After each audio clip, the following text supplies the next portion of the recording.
Erin Brockovich, a 1993 unmarried mother of 3 children without a job, is suing a doctor after suffering injuries in a car accident. Ed Masry, her attorney, is confident that she will prevail, but Erin's erratic conduct during the cross-examination ends up costing her the case, and Ed refuses to answer her calls thereafter. When he gets to work one day, he finds her there, ostensibly working.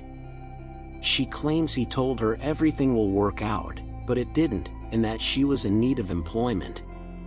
Erin receives a compensated job at the workplace when Ed shows compassion for her.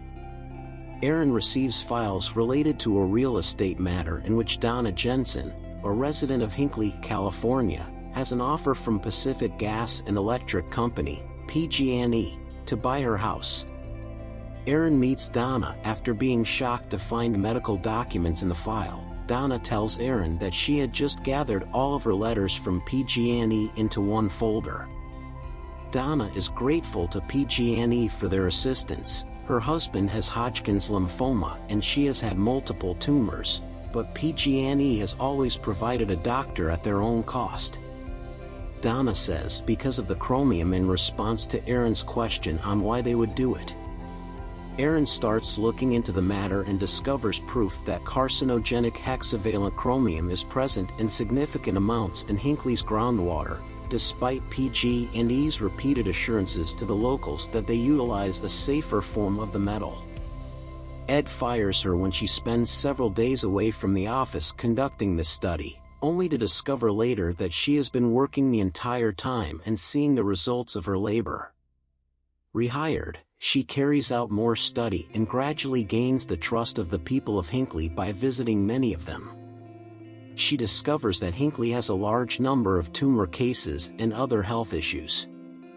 After receiving care from PG&E's physicians, all of the patients believe the cluster of cases is merely coincidental and unconnected to the safe chromium. The Jensen's compensation claim develops into a significant class action case. Nevertheless, senior management is not directly implicated in the direct evidence, rather, it is limited to PG&E's Hinckley facility. Taking advantage of the fact that PG&E might stall any settlement for years with appeals and delays, Ed sets up binding arbitration for the resolution of the dispute, a requirement that must be approved by the majority of the plaintiffs. Erin goes back to Hinckley and convinces each of the 634 plaintiffs to comply. A man by the name of Charles Embry approaches her while she is there and informs her that both he and his cousin worked for PG&E, but that his cousin recently passed away from the poison. The man claims that although he was assigned to delete documents at PG&E, he wasn't a very effective employee overall. Embry hands the documents to Erin, including a 1966 note demonstrating that corporate headquarters was aware that the water was tainted with hexavalent chromium but chose to take no action and advised the Hinckley business to maintain the contamination a secret.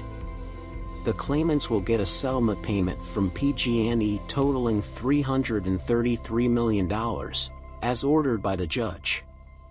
Following the incident, Ed gives Erin her bonus payment for the case but informs her that the amount has changed.